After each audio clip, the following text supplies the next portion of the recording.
Bonsoir à tous et bienvenue dans le Social Gone Show, votre émission consacrée à l'actualité de l'Olympique Lyonnais. Et cette semaine, l'actualité de l'Olympique Lyonnais est riche car les Lyonnais disputent leur match de Champions League à Hoffenheim mardi soir, troisième match de poule, et samedi, les Lyonnais, pour le compte de la 11e journée, se déplaceront du côté d'Angers. Avec nous ce soir, Kim, étudiante et monteuse vidéo pour Social Gone. Salut Kim. Salut tout le monde. Également avec nous Alain, rédacteur pour Social Gone. Bonsoir Alain. Bonsoir Hugo, bonsoir à tous. Méric également présent, supporter de l'Olympique Lyonnais. La forme Méric ? La forme est toi Hugo, bonsoir à tous. Et enfin Émile, supporter de l'Olympique Lyonnais. Salut Émile. Salut à tous, ma première ici, je suis chaud. Sans plus tarder, commençons tout de suite notre émission avec le premier thème du soir. Nous allons revenir sur la victoire de l'Olympique Lyonnais vendredi dernier face à Nîmes, 2-0 au Groupama Stadium. But de Moussa Dembélé et de Memphis Depay côté lyonnais. Bruno Genesio qui avait opté pour un 4-4-1-1, toujours dans le même dispositif que sur les dernières sorties, avec Anthony Lopez dans les buts. Martial était titularisé pour la deuxième fois cette saison en tant que latéral gauche. Deneyer et Marcelo formaient la défense centrale du soir. Mendy à droite, compte tenu des absences de Tété, de Raphaël et de Léo Dubois. Ndombele et Diop au milieu, Oussem Aouar à gauche, Martin Terrier à droite, Memphis en meneur et enfin Moussa Dembélé devant. Donc je le rappelle, victoire 2-0 grâce à des buts de Moussa Dembélé et de Memphis Depay. L'OL est donc 5e de Ligue 1 après cette 10e journée et compte 17 points. Il compte néanmoins 13 points de retard derrière le Paris Saint-Germain qui est premier après seulement 10 journées. Les Lyonnais ont-ils rassuré après cette déconvenue au Parc et cette défaite 5-0 ? Alain, pour toi, l'Olympique Lyonnais t'a-t-il rassuré ? Non, pas spécialement, pour être très honnête. J'ai même trouvé, paradoxalement ou pas d'ailleurs, le contenu du match contre le PSG plus intéressant que ce qu'on a vu ce week-end. On a eu de la chance que finalement Nîmes, ils ont le problème qu'ont les petites équipes, entre guillemets, c'est-à-dire les équipes qui n'ont pas une force offensive considérable, de vendanger pas mal, enfin, d'avoir toujours des difficultés dans le dernier geste. Bon, c'est pas passé loin, on se souvient de ce ballon dévié sur le poteau par Marcelo. Mais globalement, c'est vrai que j'ai trouvé quand même Nîmes très, très en jambes, avec beaucoup de velléité offensive et un peu plus de précision de leur part. Je pense qu'on aurait on serait un peu moins heureux s'ils avaient marqué, ouvert le score ou égalisé. Même, je pense que ça n'aurait pas été complètement volé à un certain moment du match que Nîmes marque. Ils ont eu pas mal d'occasions, même si elles étaient loin d'être toutes cadrées. Donc voilà, non, pas dans le contenu, pas plus rassuré que ça. On gagne 2-0 parce qu'on est supérieur techniquement et qu'on l'a vu d'ailleurs, un peu de réussite aussi sur le but de Memphis et une bonne inspiration encore de Marcelo sur le premier but pour Dembélé. Marcelo qui était d'ailleurs capitaine en l'absence de Nabil Fekir pour ce match. Voilà, exactement. Et bon, c'est pas la première fois d'ailleurs que Marcelo s'illustre comme ça sur une petite passe en profondeur. Je me souviens, je crois que c'était Mariano l'année dernière où il avait fait la même chose comme ça sur un match un peu. Je crois que c'était pour le derby d'ailleurs, c'est un match un peu bloqué comme ça où Marcelo tente la passe longue directement sur l'attaquant et ça marche. Donc tant mieux, mais non, sur le contenu, personnellement, pas plus rassuré que ça. J'attends impatiemment le match d'Offenheim. Alors Émile, est-ce que les Lyonnais ont-ils rassuré à cette déconvenue face au PSG ? Pas vraiment, parce que comme l'a dit Alain, je trouve qu'il y avait plus de bonnes choses dans le match contre le PSG. Là, Nîmes quand même tiré 23 fois. Si techniquement ils avaient les meilleurs joueurs, ils auraient pu faire la différence. Donc non, l'OL n'a pas rassuré. Il y a quand même un bon point.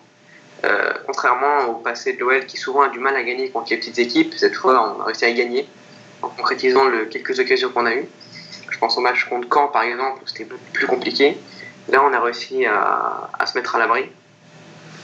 Et puis voilà, c'est pas plus rassurant que ça. Et face au PSG, je trouve que c'était pas non plus forcément une déconvenue malgré le score, puisqu'on avait quand même tenu pendant une bonne heure de jeu, sans Nabil Fekir. Et ça avait tenu, donc après il y avait Mbappé, mais il y avait eu plus de bons je trouve dans le match du PSG en effet. Méric, est-ce que les Lyonnais ont-ils rassuré après la déconvenue face au PSG ? Comme mes collègues, je suis pas spécialement convaincu parce que ok, on gagne 2-0, mais il faut se rappeler que quand même c'est contre Nîmes, un promu. Ensuite, le contenu du match, on a eu beaucoup de réussite, notamment avec le but de Dembélé et de Memphis. Les Nîmois ont tiré quand même 23 fois au but. On n'a jamais subi ça à domicile et contre un promu, je trouve ça pas normal. Après, je me rappelle d'un match du début de saison contre Nice, par exemple, où on avait perdu 1-0 à la maison.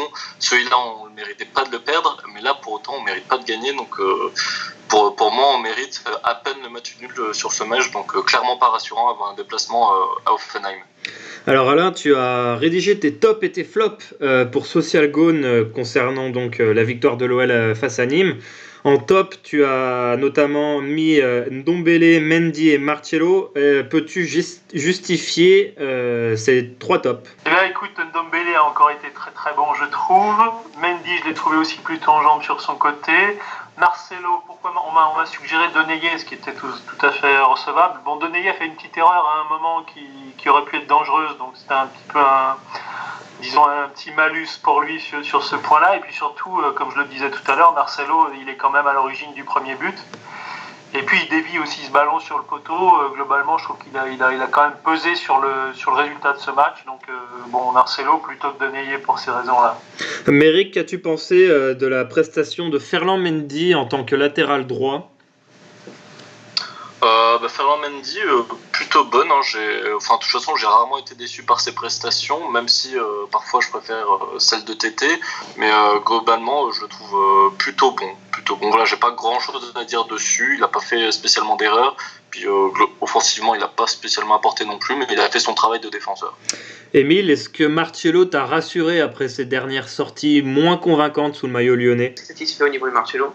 Et je trouve que la paire avec Denayer va progresser, et déjà pas mauvaise, et va progresser au fur et à mesure. Alain, pour tes flops, tu avais cité notamment Oussem Aouar, Martin Terrier et Diop. Pourquoi ces choix? Écoute, Aouar, je trouve que il n'a pas apporté ce qu'il peut apporter. Alors il était un petit peu excentré là. C'est vrai qu'il rappelait d'ailleurs encore l'autre jour qu'il était son poste préférentiel, c'était plutôt dans l'axe. Et on le sent bien d'ailleurs en le voyant jouer, on voit bien qu'il a aussi tendance à revenir un petit peu dans l'axe et qu'il est moins à l'aise sur le côté, sans aucun doute. Malgré tout, je ne l'ai pas trouvé transcendant. Voilà. Donc après, il en fallait 3. Terrier, c'est peut-être un peu sévère, un petit peu sévère pour Terrier parce qu'il revenait de blessure et qu'il n'était pas lui non plus sur son côté, en tout cas celui qui l'occupe avec l'OL là, depuis le début de la saison. Il a notamment une belle action en fin de match, Martin Terrier, sur la seconde période, je me souviens. Exact. Non, il a raté une belle occasion. Un peu perso, je trouve d'ailleurs, mais sur l'action. Oui, il aurait pu être plus altruiste. Ouais. C'est vrai. Donc voilà, une raison supplémentaire pour Terrier. Et puis alors Diop, je ne l'ai pas trouvé du tout inspiré sur ce match-là. Je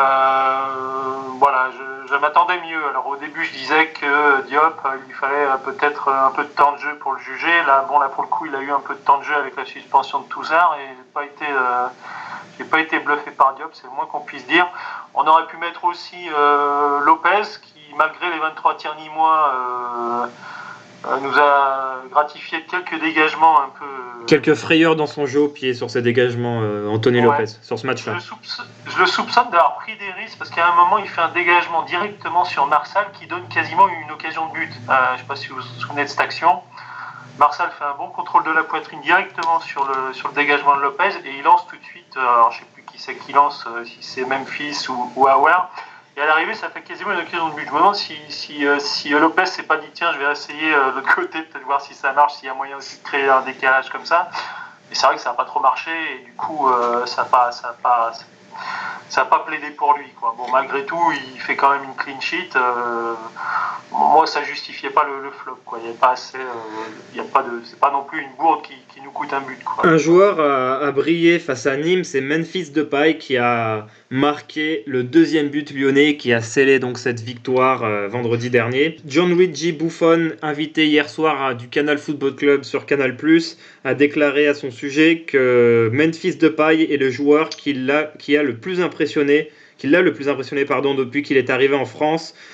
Kim, est-ce que pour toi, Memphis a retrouvé son meilleur niveau? Pas son meilleur niveau, mais je pense qu'il peut encore faire mieux et j'espère d'ailleurs qu'il va retrouver ce niveau qu'il avait en fin de saison parce que c'était incroyable, quoi.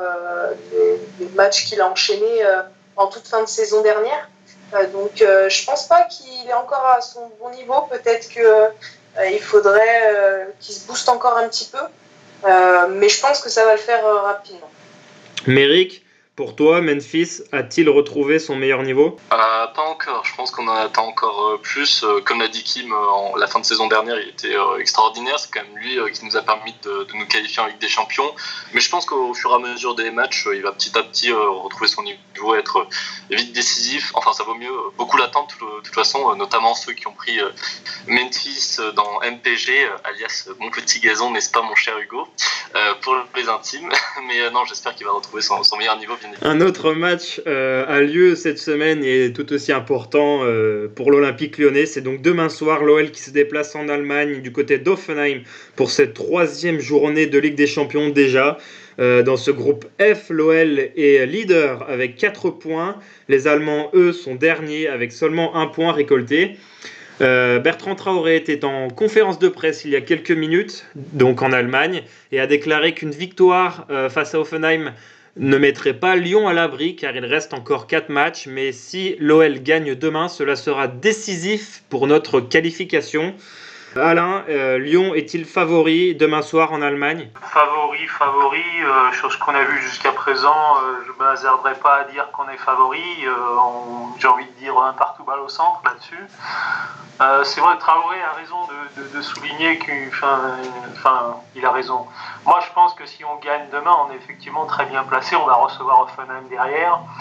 Et si on peut imaginer une défaite contre City, le match aussi du Shakhtar peut être absolument déterminant, non seulement pour une qualif pour les 8e, mais peut-être aussi selon ce qui arrivera demain.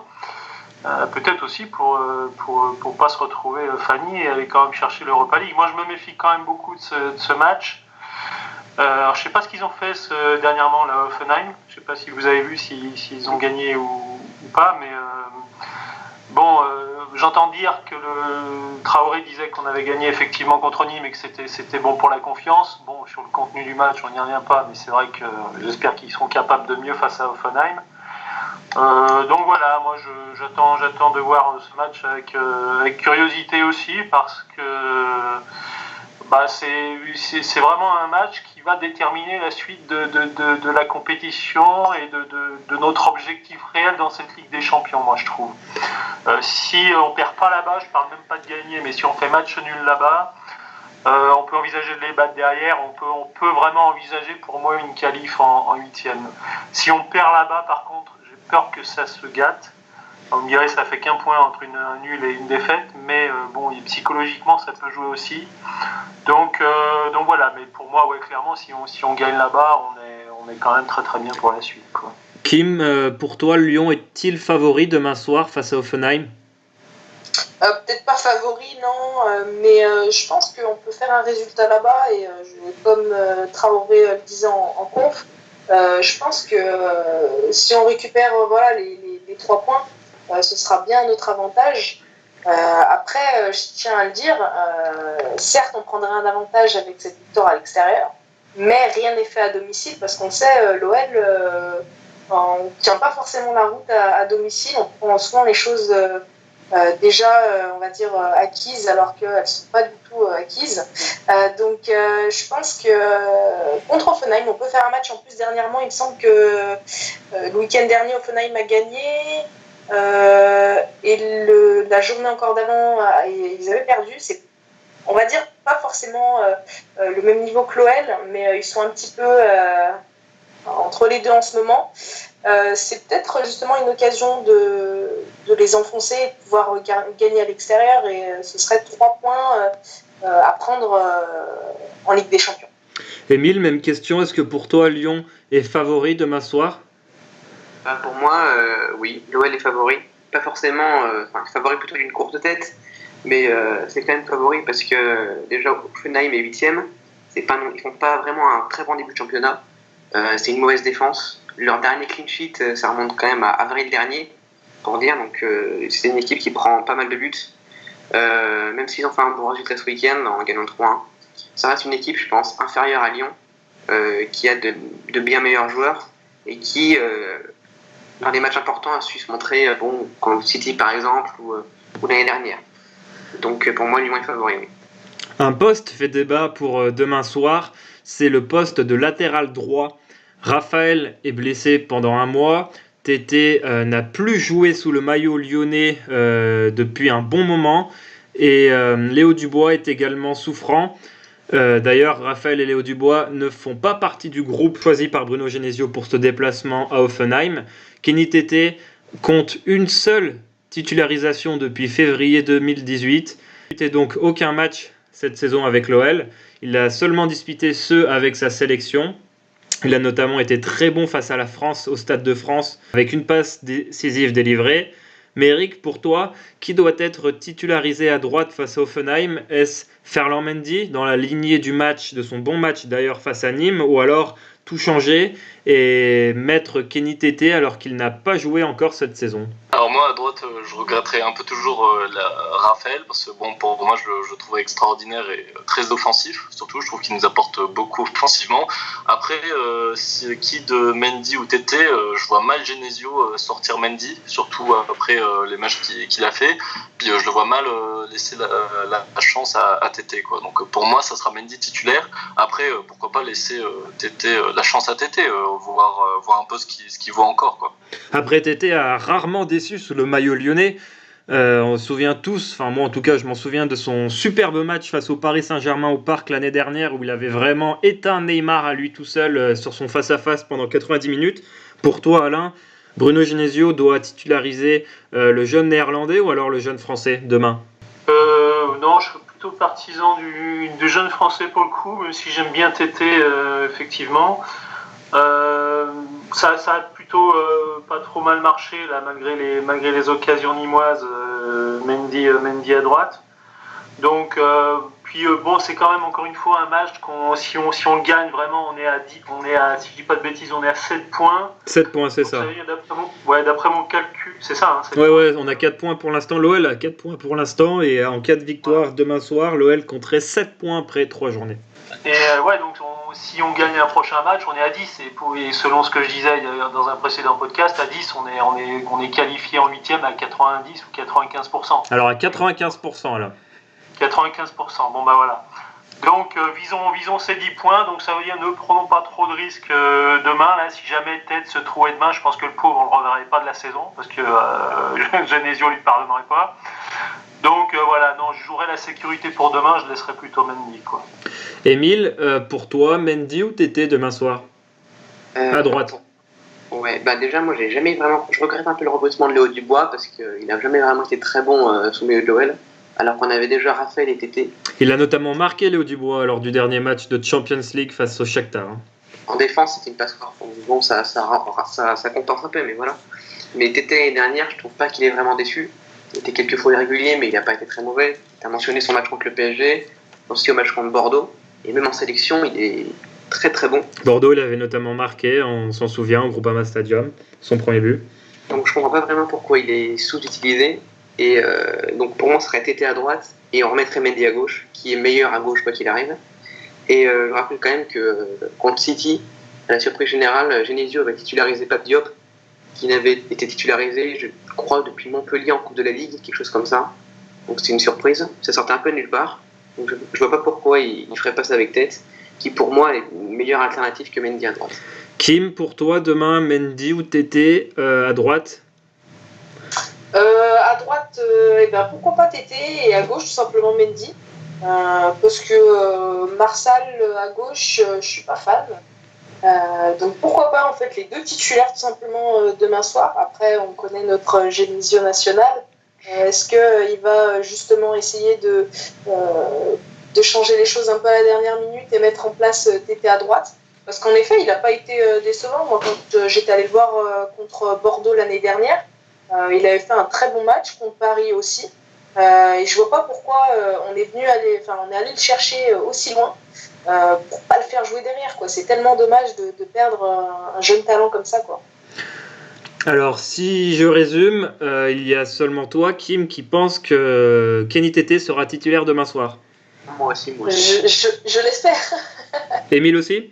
Oui, bien sûr. Alors, d'après l'équipe, Tété devrait être titulaire demain soir. Le quotidien a sorti la compo probable de l'Olympique Lyonnais face à Hoffenheim. L'OL jouerait donc dans son 4-4-1-1 habituel, avec donc Anto Lopez dans les buts. Kenny Tété serait titulaire à droite, Marcelo Denayer en défense, Mendy à gauche, donc au détriment de Martial.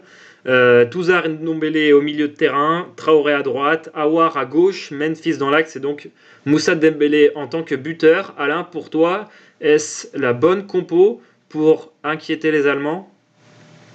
Oui, bah, de toute façon, on repart sur le schéma habituel du 4-2-3-1 ou 4-4-1-1 selon que les ailiers, là, les Aouar et Traoré, en l'occurrence, jouent plus ou moins défensivement.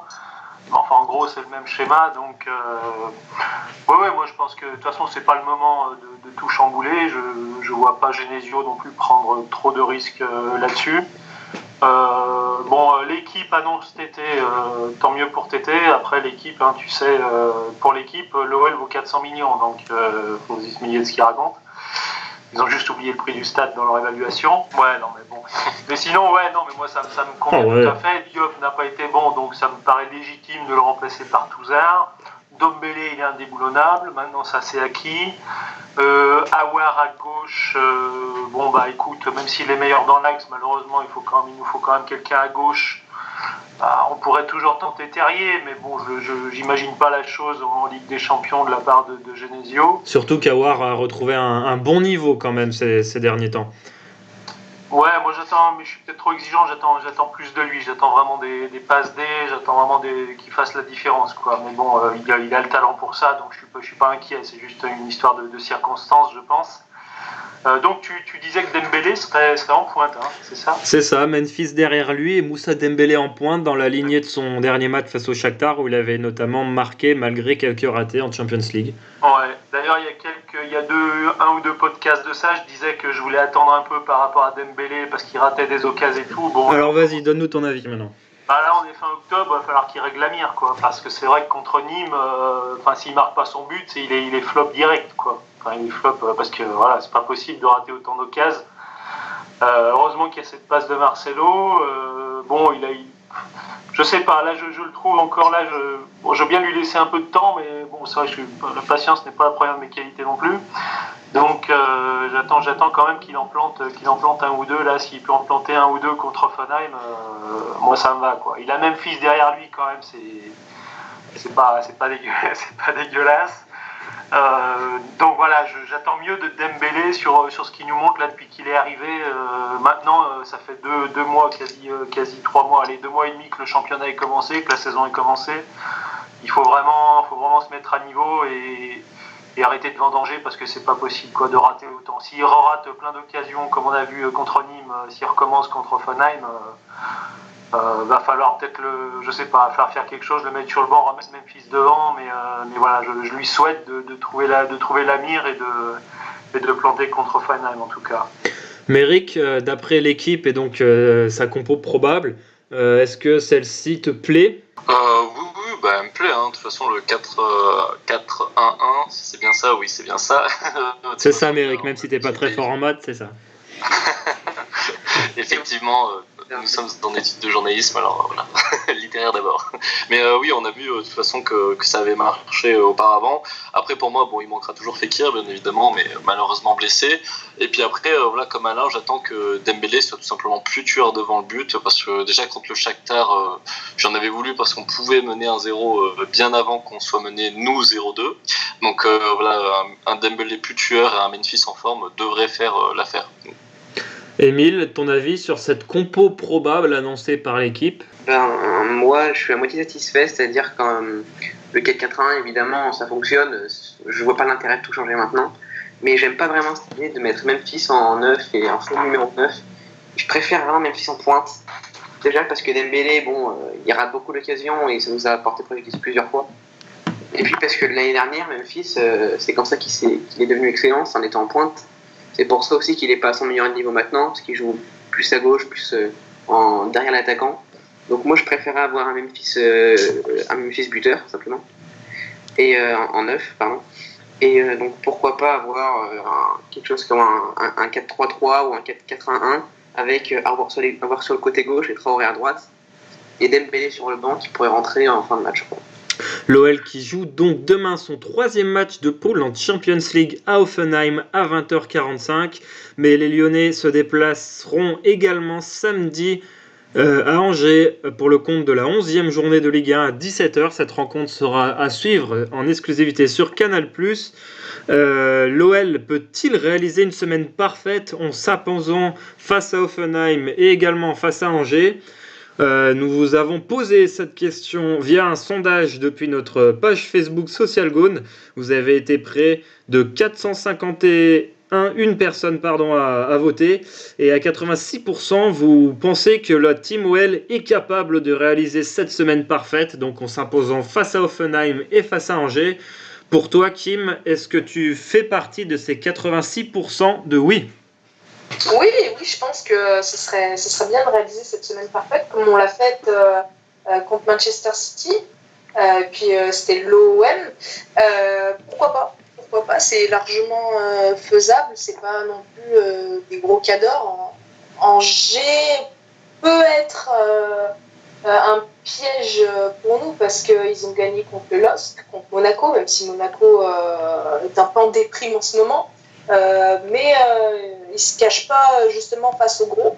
Il faudra, je pense, se méfier peut-être un petit peu plus d'Angers que Hoffenheim. Enfin, personnellement, je trouve que Angers fait un petit peu plus peur. Mais pourquoi pas faire cette semaine parfaite, et ça ferait du bien au moral tout simplement, je pense. Je laisse la parole à mes camarades. Eh bien, Émile, penses-tu que Lyon peut réaliser cette semaine parfaite ? Je pense que le plus compliqué, ce sera Hoffenheim et pas Angers. Puisque, a priori, l'équipe sera un peu plus, ça tournera un peu plus contre Angers pour reposer le cadre. Donc, tout dépend du résultat d'Hoffenheim, bien sûr. Mais Angers, c'est pas non plus, même si c'est une équipe assez physique, assez compliquée à jouer. C'est Paris-Rhône, c'est ça, Émile ? Exactement, c'est Paris-Rhône.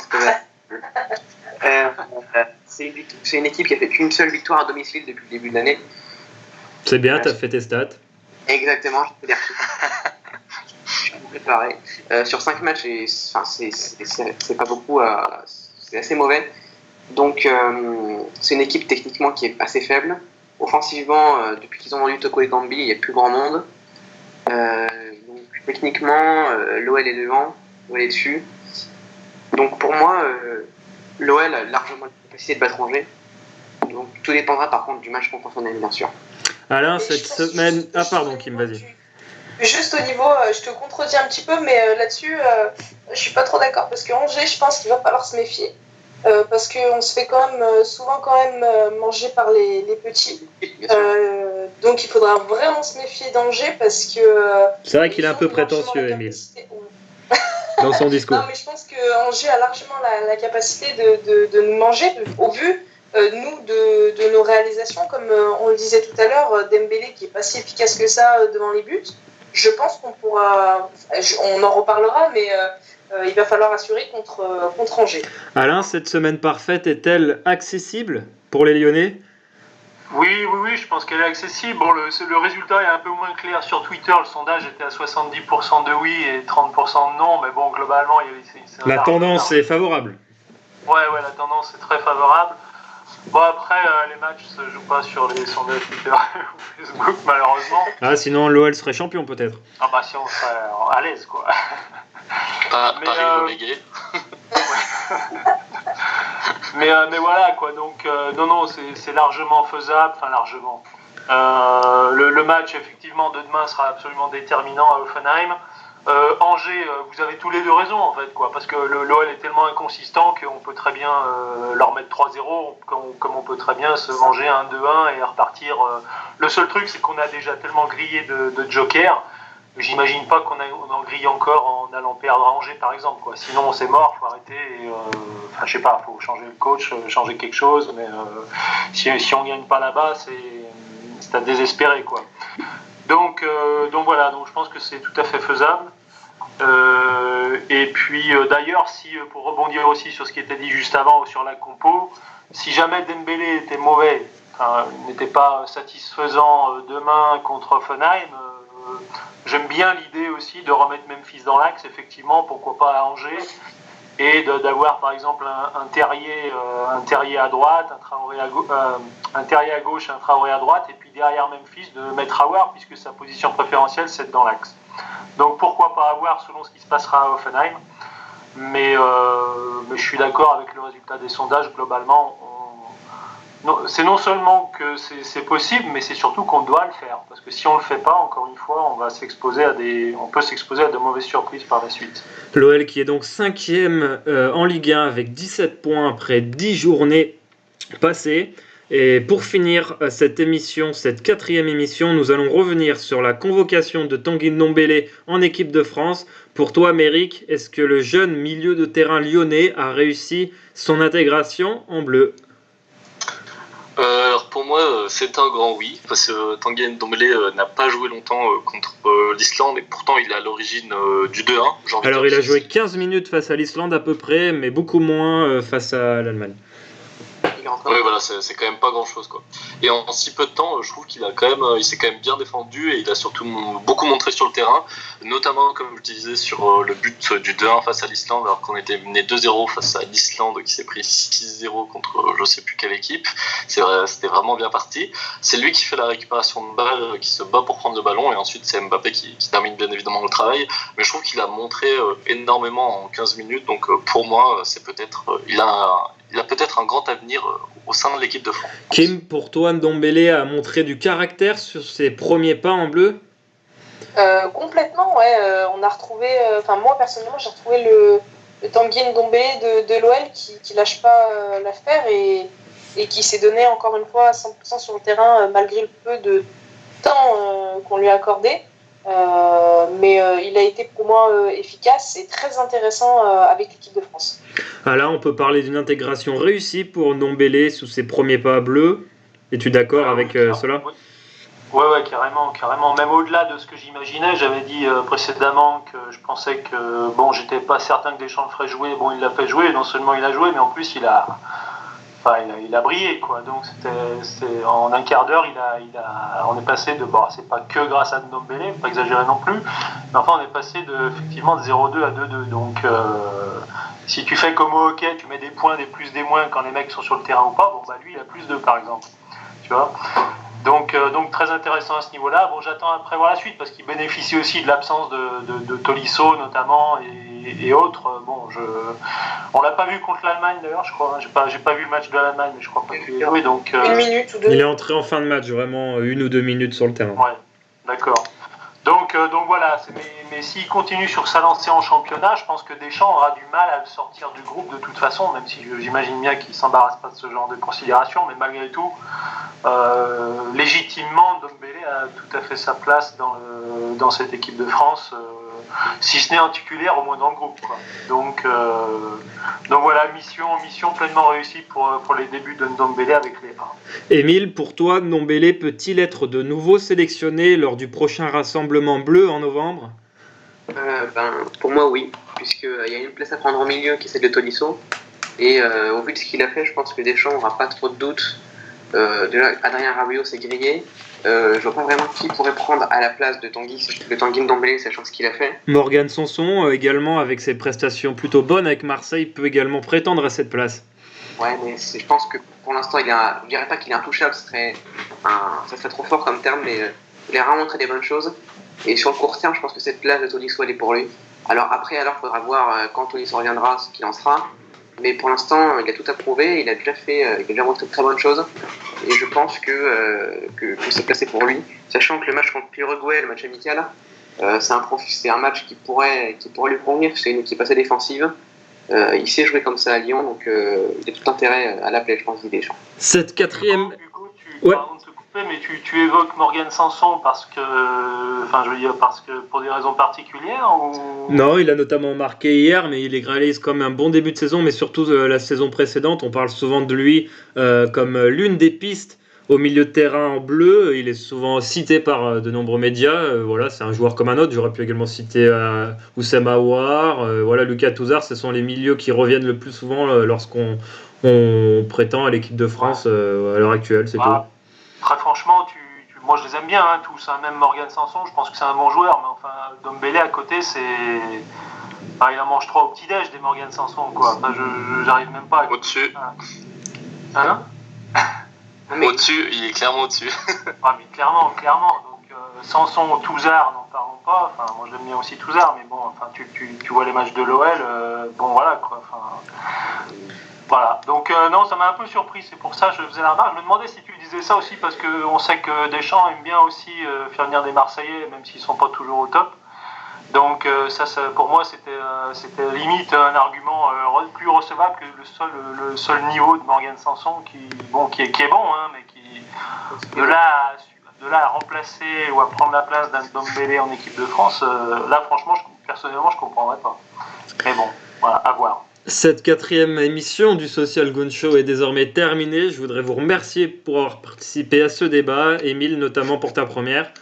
C'était un plaisir d'être là, merci à vous de m'avoir accueilli. Vous retrouverez très prochainement cette émission sur notre chaîne YouTube Social Gone, également sur notre page Facebook Social Gone. N'hésitez pas, si vous souhaitez participer à nos prochaines émissions, à envoyer un message à Social Gone. Voilà, nous pourrons prendre votre candidature en compte pour les prochaines éditions. Alain, Kim, Méric et donc Émile, je vous remercie pour cette émission. Merci, à bientôt. Merci. Merci à toi Hugo. À très vite sur Social Gone pour suivre l'actualité de l'Olympique lyonnais. Ciao à tous.